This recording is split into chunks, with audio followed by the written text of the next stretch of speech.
Hi everyone, welcome back to Presley Mania. My name is Rhonda and I am so happy to have you tune in to this segment. If you have not done so already, please hit the subscribe button if you like what you see on here today and join us, and be sure and hit the bell because if you do so, it will notify you every time I upload a new show, and then you can be sure and watch it so you don't miss anything.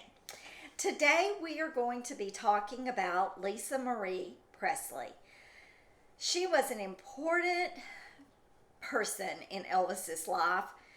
She was his daughter, his child, and she loved him and he loved her. And so, because this channel is all about preserving Elvis's legacy, I thought it would be really important that we talk about some of the things that have been said about her recently, because I don't like them and I want the record to be straight and I want things to be factual. So let's delve into exactly where I want this episode to go, okay? First of all, many of you are aware that Navarone, Lisa's half brother, Priscilla's son with another man, Marco Garibaldi, he did a podcast with a guy named Dr. Drew. And so I want to talk about that a little bit. I also want to go back and talk about Priscilla's interview with Piers Morgan, um, because the things that are being said between, I think they're giving off a false narrative, and we don't. Lisa doesn't deserve that. Her legacy does not deserve that. And I think that as Elvis fans, we should be after the truth. We should want, that should be paramount in our focus, to keep what is honest and truthful in the forefront and to stop all of the slander and the lies and what is being spoken out there. It's not right and it needs to stop. Just a brief scan through the internet today, I found several things that I found were, they're all just like clickbait, like, oh, read this and you can find out, what happened to Lisa Marie. There were opioids found in her system at the autopsy. What about how addiction led to Lisa Marie's death? There was another one back on opioids. Radar online had shocking photos inside Lisa Marie Presley's pill, powder, and booze filled drug den where she hid years before her death. I'm sorry, y'all, that is offensive to me. All of this is. There is. Why put this stuff out there? Is it just for people to read it, for them to fund their pockets? Like I said, clickbait. But then what happens is people read these things, they post them on social media, and before you know it, everyone is talking about these stories as if they are fact. They don't take the time to dig a little deeper and find out what really happened. So I want to put a different spin on it today. I want to talk about stopping the madness. I want to talk about upholding Lisa's legacy and Elvis's legacy. It's time that we put an end to this mess. We as Elvis fans need to stand up and say, hey, stop it. Stop it. This isn't right. People wouldn't like you spouting stuff off like that about them. So let's start with Navarone and the Dr. Drew podcast. Okay, he was on this podcast with Michael DeLeon, okay?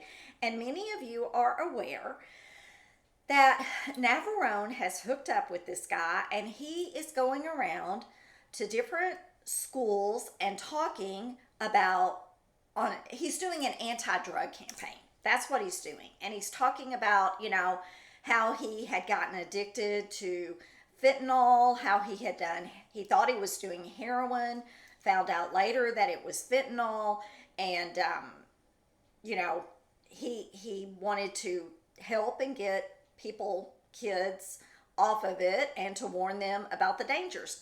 Kudos to him for that. That's wonderful. But this is what I don't get.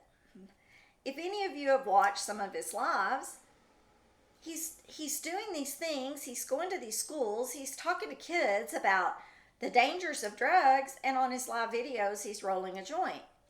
Okay, granted, I get pot is legal other places and things, but I still don't think, in my opinion, that is right, you know. I think he's teeter-tottering on a line, you know, and that one false move and he could fall prey again. I hope that doesn't happen. But anyhow, back to the reason and for this show and the topics I want to talk about. Okay, one of the first things he says is Dr. Drew wants to know about his career and his family. So Navarone goes on to say, he said his mother is Priscilla Presley and his sister is Lisa Marie, and y'all all know who they are related to.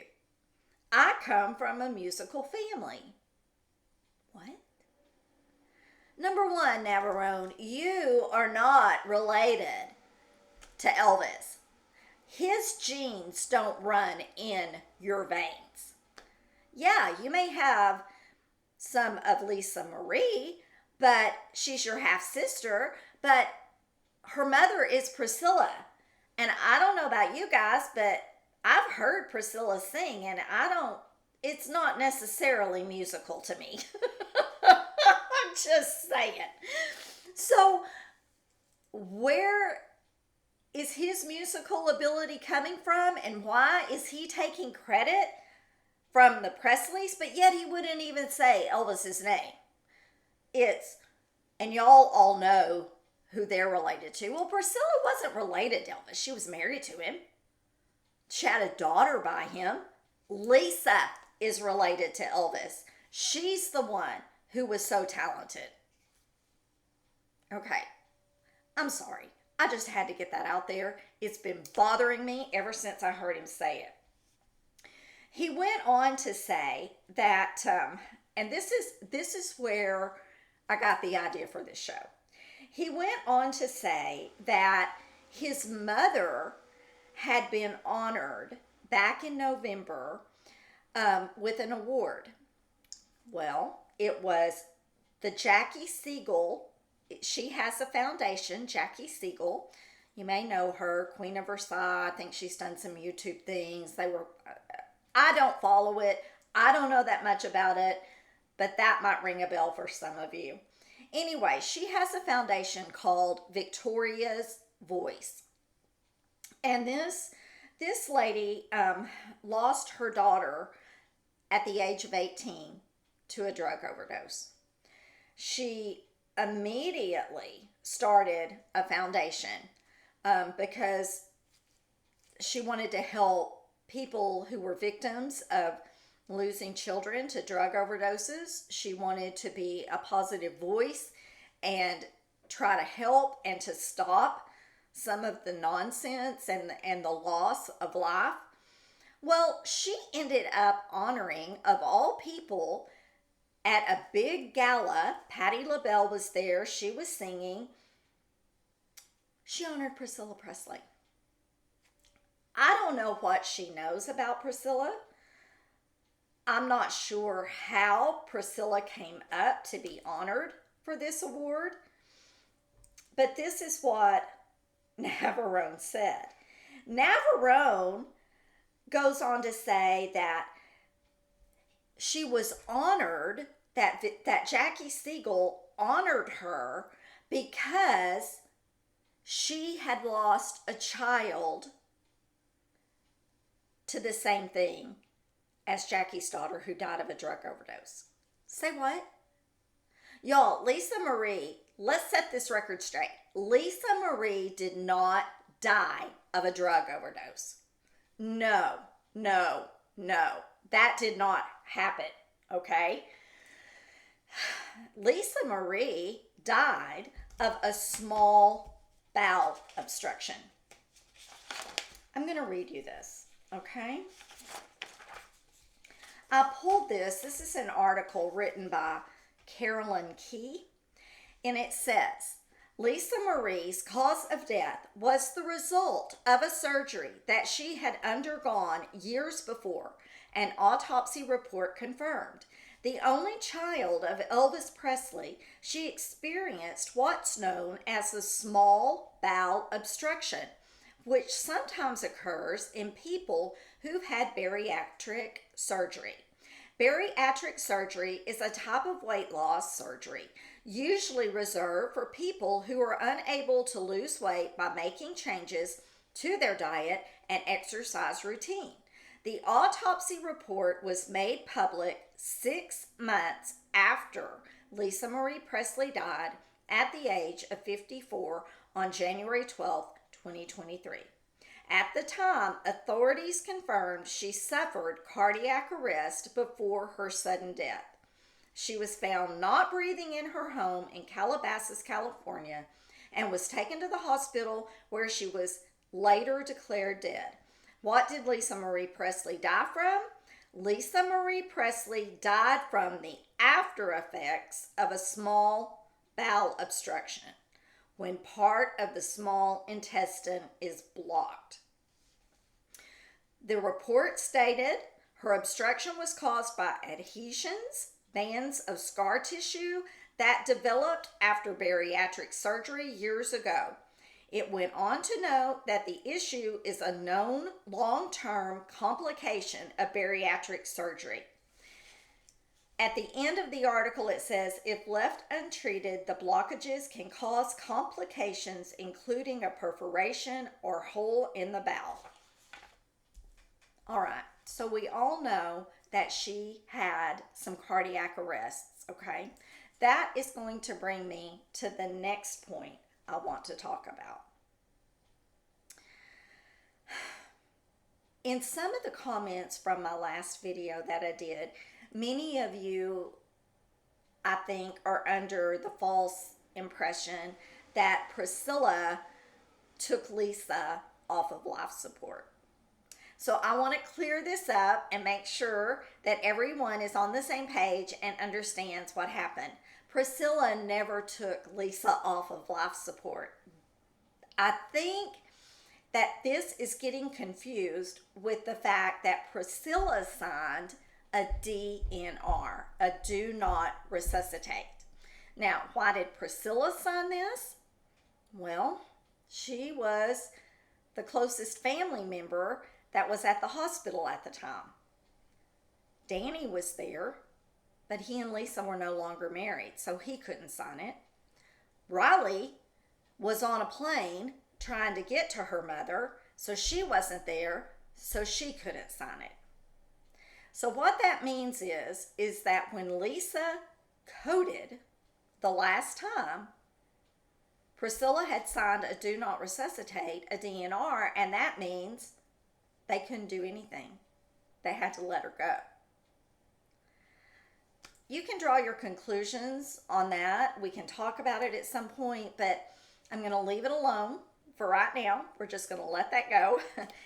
But that is what happened. There is a big difference in taking someone off of life support and signing a DNR. So I just want to make sure everyone's clear who's following my shows that Priscilla did not take Lisa off life support, that she signed a DNR instead. Okay, so I also want to go back to this award that Priscilla was given through the Jackie Siegel Victorious Foundation. It says here that, this is an article that was written about it, Presley, ex-wife of Elvis Presley, I love that they used ex, don't y'all? And the mother of the late Lisa Marie Presley attended the event with her son, Navarone Garibaldi Garcia, who had also struggled with drugs and opioids.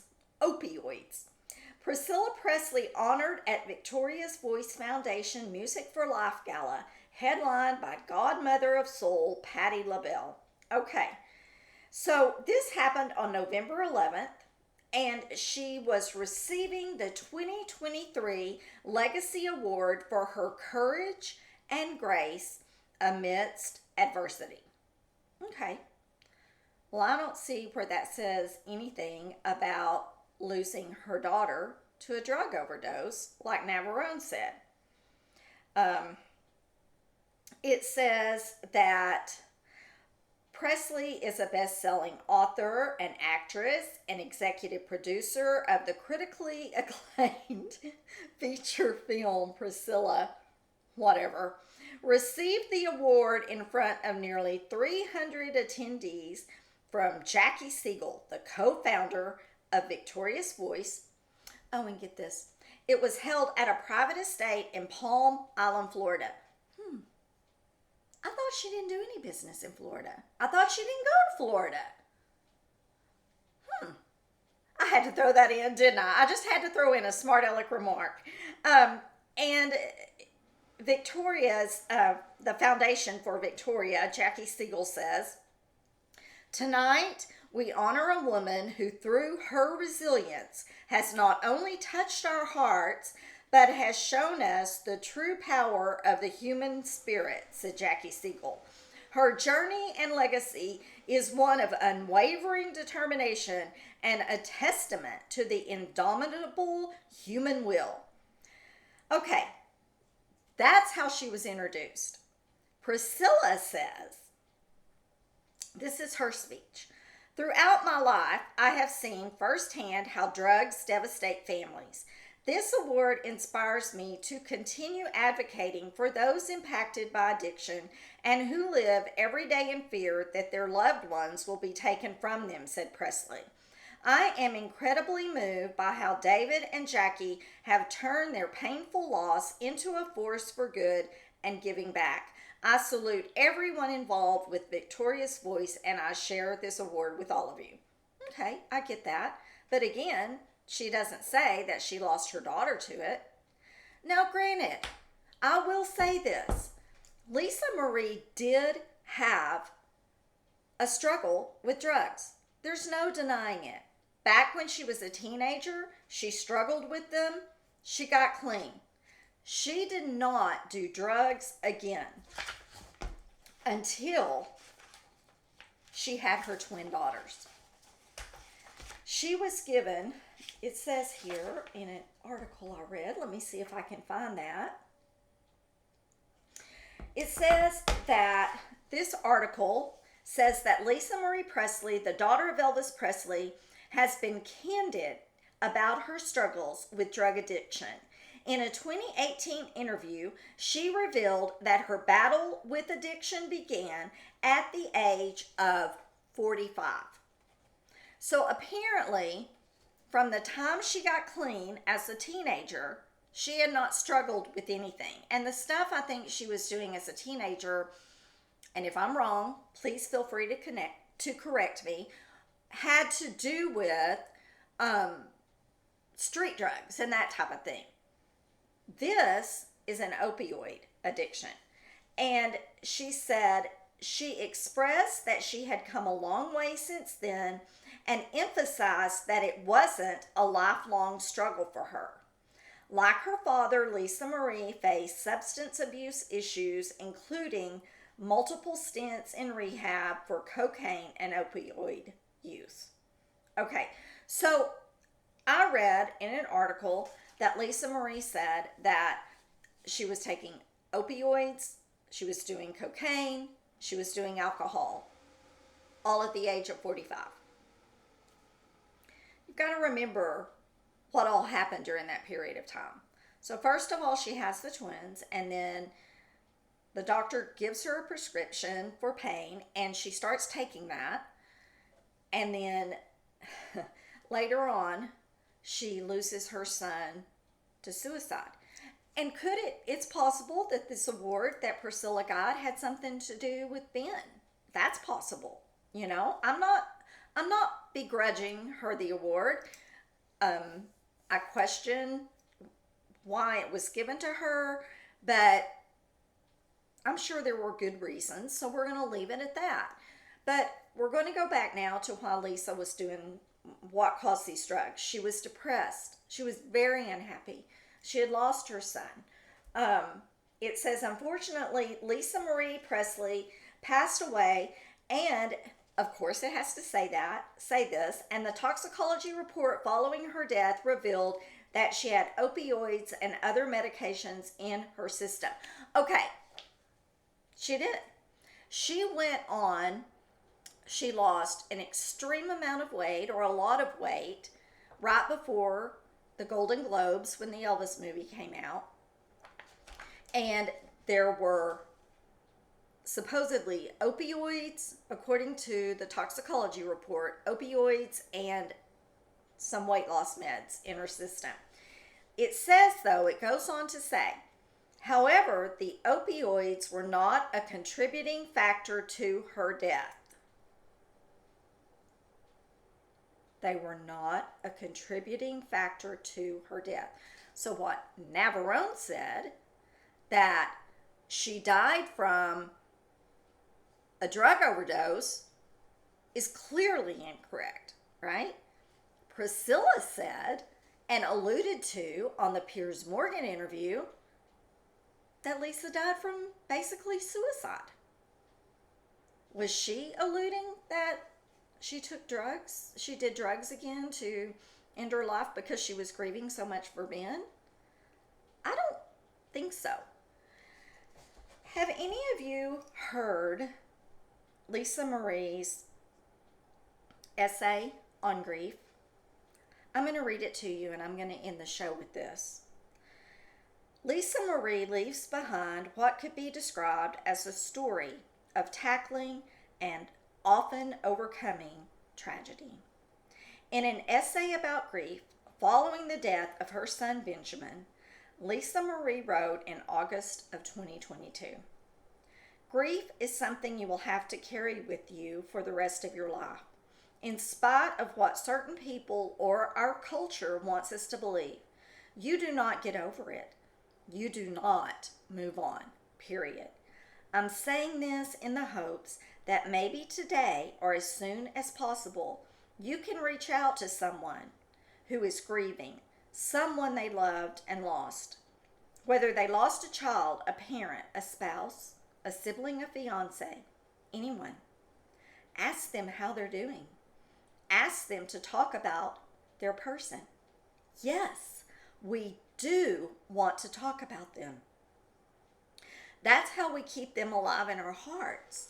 That's how they don't get forgotten. That is what keeps us alive as well.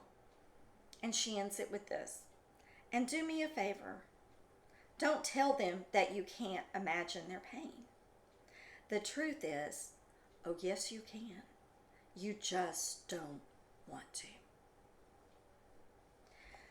I'm going to end it with that, and I'm going to say this. Lisa Marie wanted to live. She had 3 other children that she loved with all of her heart and with all of her soul. Lisa Marie didn't die of a drug overdose. Yeah, there may have been some opioids found in her system, but they were within therapeutic levels. Should she have been taking them because she did have a history with addiction to opioids? Probably not. But is that what killed her? No, it is not. Lisa Marie died of a small bowel obstruction. She was also septic. She had sepsis. Sepsis? Am I saying that correctly? I know it's sepsis. She also had sepsis. There was a lot going on in her body in one drug overdose. And I'm going to talk more about Lisa Marie over the course of the next few weeks. I know I had said on my last show that I wanted to do some about Tom Parker. We're going to get to that. But I feel like it is incredibly important to Lisa's legacy that we put the truth out there, that we remember her life and the good that she did do, how that she openly talked about her addiction to opioids and cocaine. She didn't try to hide it. She talked about it. She wanted to help others. She cared about others. She suffered a lot in her life. She lost people who were close to her. She had a lot of tragedy. So, when you hear stories about this, about Lisa, that she died of a drug overdose, I hope that you will set people straight. And when you see it on social media, that you'll say, enough, stop it. We don't need any more of this. Always remember, try to think about how her daughters feel about hearing these things, how that must affect them. It can't be good. And especially coming from her half brother. Again, let's stop the madness. Until next time, y'all remember, you only get one shot at this life. Live each day to the fullest, because you never know what tomorrow's going to bring. I'll see you all next week. Bye, everybody.